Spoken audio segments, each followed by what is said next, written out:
Did you have a takeaway from day one? Anything stand out to you as you went out there to see Tennessee practice for the first time this fall? This is a football program that I think looks better each and every year under Josh Heupel. I think their freshman class looks really, really good.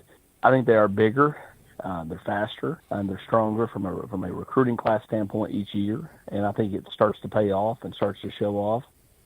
And that's about all you take away from a day like today. They're basically in T-shirts and shorts, and you can't really get any kind of real football feel. But I mean, as far as just size, I love the newcomers, whether it be a tight end with Brain, Van Dorslayer, defensive line, Marion Dye, and Isaiah Campbell and Ethan Utley, or the receivers, Rodarius Jackson and Travis Smith and Joakim Dotson. So I like this freshman group quite a bit. Austin, you posted a video of Boo Carter warming up without his helmet today in practice, and people there on your thread trying to decipher what that means, and what is that going to decide for his future here at Tennessee? What did you take away from Boo Carter today and times you did see him? I think it was intentional that we saw him. He's around the team. They showed him. He had no helmet, which means as soon as stretch was over, he was going to the weight room to do weight room work, to do conditioning, to do the things he has to do that Josh Heupel talked about to get back on to the everyday roster as far as going through practice, getting ready for games, so on and so forth. So I think that's the biggest thing you take away from that is they were showcasing that he is here, he's in the building, he's doing some of the things that he needs to do, and now it'll be up to him to fulfill that requirement to be able to get back to full go in practice. Do you expect that to play out that way, that he gets back to full go? What do you expect out of Boo Carter this year? How difficult is that to answer here on day one of camp? It's extremely difficult. I don't expect anything as of right now. And if he gets to the point where he passes and all the tests and checks all the boxes, then at that point, then I expect Boo Carter to be at his best. And so right now, everybody is in a holding pattern, including Boo Carter. All this is going to be on Boo Carter. If he gets done what he's asked to get done with the tasks that he's been tasked with, then I think you'll see a Boo Carter that is motivated and will bring his best. I think with any of these players, you always kind of look at it as a one-year deal with them because they can go and come as they please. And so that's how I would view Boo Carter. If he's on your football team this year, you hope that you get the best Boo Carter that's out there.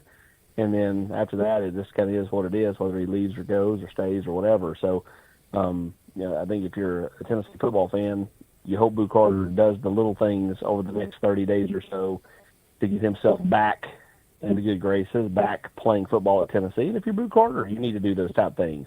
The NFL watches all this stuff, and there'll be a trickle-down effect on things when you leave your team for a stretch of time. And he's lucky that the coaching staff and his teammates were willing to, work with him in an effort to clear a path for him to potentially return. Austin Price, Volquest.com.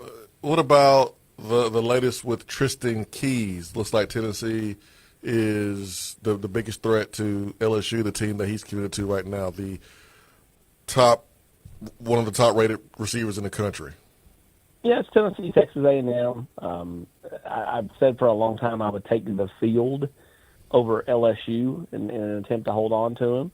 And to me, it feels like Tristan Keys really is looking to go somewhere else. And that's not to say that LSU can't, kind of calm everything down and he'd hold on to Tristan Keys. But it feels like, his relationships, both at Tennessee and Texas A&M right now are really shining through. He has a really good relationship with Kelsey Pope and a really good relationship with Faison Brandon. And so it feels like Tennessee's got some momentum there. That one to me is more of a thrill a minute than, let's say, Savion Hyder, who just kind of like lays low and does no interviews, does nothing. He wants no eyeballs on him. And, so those two are a couple of big fish. And, of course, Celesi Moa, the wide receiver from Utah, he'll announce his decision coming up tomorrow around 1 o'clock Eastern. So that'll be during your your show window when he'll announce, to me, it's Tennessee or Utah. His dad played at Utah. Utah's the easy pick. They'll be the comfortable pick. He's also had 40-plus days since his last official visit to make the easy decision and pick the school that's just down the street in the Utes, and he's not done it to this point. So maybe Utah can get it across the finish line, or maybe, just maybe, Tennessee pulls an upset tomorrow. Yeah, do you hear anything there? Maybe go in order with Moa and his decision tomorrow. Anything you hear there, and then the latest you've heard on Savion Hyder with his scheduled announcement August 19th. Most of the chatter out there remains around Utah. I think a lot of that's just based on the fact he's from there in the Salt Lake City area. His dad played at Utah. I don't think the kid has let anybody know one way or the other at this point. I think he's still having a lot of dialogue with both schools. Tennessee's still talking to him quite a bit. And, I think it's, I won't say it's up in the air because, I'm sure the kid has an inkling of what he wants to do, but I don't think he's shared that with anybody to this point. Again, the easy, comfortable pick is to do, the Utah decision based off the fact that it's just down the street. His dad played there. So, again, it would be an upset if he picks Tennessee. I'm not ready to just call it for the Utes quite yet. I think Tennessee's still in it as of right now. So basically, he's either coming to Tennessee this year or next year when he realizes Utah made the wrong decision. He wants to right his wrong. You keep good portal relations? Is that what you're implying there, Swain? Just saying. I would tell you in this era, it's much easier for him to go shoot his shot if he really wants to play in the SEC here. And he can always go back to his dad's alma mater at any point. Utah is going to be willing to take the kid from down the street. It's a PR win at that point. So, that to me makes the most sense is go shoot your shot at Tennessee. But again, I'm not the kid, and the kid's got to make the decision that's best for him. And I'm sure there is some in-town, maybe even in-family pressure to stay at home and play for the Utes. And then Savion Hyder, the latest you hear there, as you mentioned, he doesn't talk much, but what you hear about Hyder, his announcement is scheduled here in about 3 weeks, August 19th. Yeah, it's down to Tennessee, Michigan, like it has been for a while. The other teams are still trying to shoot their shot, but I don't think they really have much of one. And I've said for a while I thought Tennessee had a better than 50% chance to land Savion Hyder, which that means in my mind they are a little bit the favorite. I wouldn't call them some prohibitive favorite because I think that would be inaccurate. But I do think that Tennessee has had a really strong last 4 or 5 months in his recruitment, and I feel like they've got some momentum there. But I do not believe the kid has made a decision. I do not believe the kid has notified any school of a decision. I think he's still working through things as he prepares for his high school football season.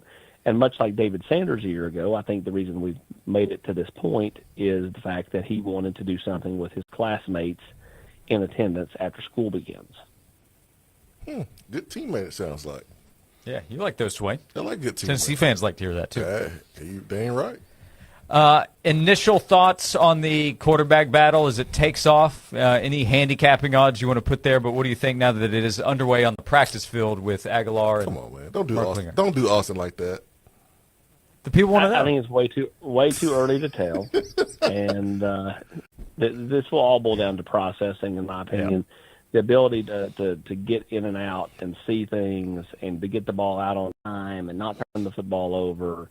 But also make plays. It's not about just not turning it over. You've got to make plays. I mean, I think that's important as well. Joey Halsley said it yesterday. Sometimes, too many times, these quarterbacks try not to lose the competition instead of going out and trying to win the competition. And it'll be interesting to see who kind of has that mojo as far as just like, let's go out and just, play and not worry about if there's a mistake or two. Now, don't get me wrong.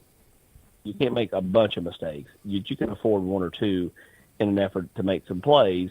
And so the experience overall lies with Aguilar. The experience in the offense, at least behind the scenes, lies with Merklinger. And then you got George MacIntyre just sitting over there with no pressure at all, just kind of, coming along, and we'll see what happens with him. So it's still way too early to tell. But I'm going to make my early prediction. I think that we won't have to wait till game day to know who the starter is, or even the night before. I think Josh Heupel will name a starter by Monday of game week. That's my hot take on this first fall camp. I think he makes a decision by Monday of game week. What? I don't think he'll do it before then because I think he wants to give them all a real opportunity here. I do think that they'll do a lot more 11-on-11 and that type of stuff than they maybe have in years past in an effort to get more reps for the competition.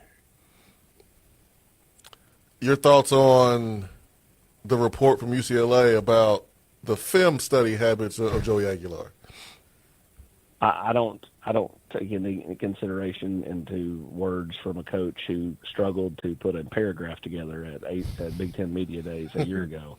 Listen, I mean, I don't think it does anybody any good taking anybody's shots. Josh Heupel has not taken any shots at Nico and through all that. And for that matter, Nico really didn't take any shots at Tennessee. So I don't know why Foster is taking shots at anybody else. Like, you have the quarterback that you went out there and worked a deal with, and just be happy you have him and go play your season out there on the West Coast, and Tennessee will play theirs. Yep. Volquest knows how to put paragraphs together, video, podcasts, all of it. That's right. The team is working overtime. What's going on right now that fall camp is underway at Volquest? All you liked from that Big Ten Media Days a year ago was him saying, "And boom goes the dynamite." And so, you got a lot of fall camp, work. We'll have you covered on all the decisions over the next 30 days or so in recruiting. We'll continue to work things from all the different angles as we get you ready for the start of the football season, which got ramped up today with the first day of fall camp over on campus. Volquest.com, that's where you can read, see, and hear the guys. Austin, it's here. We appreciate the time as always.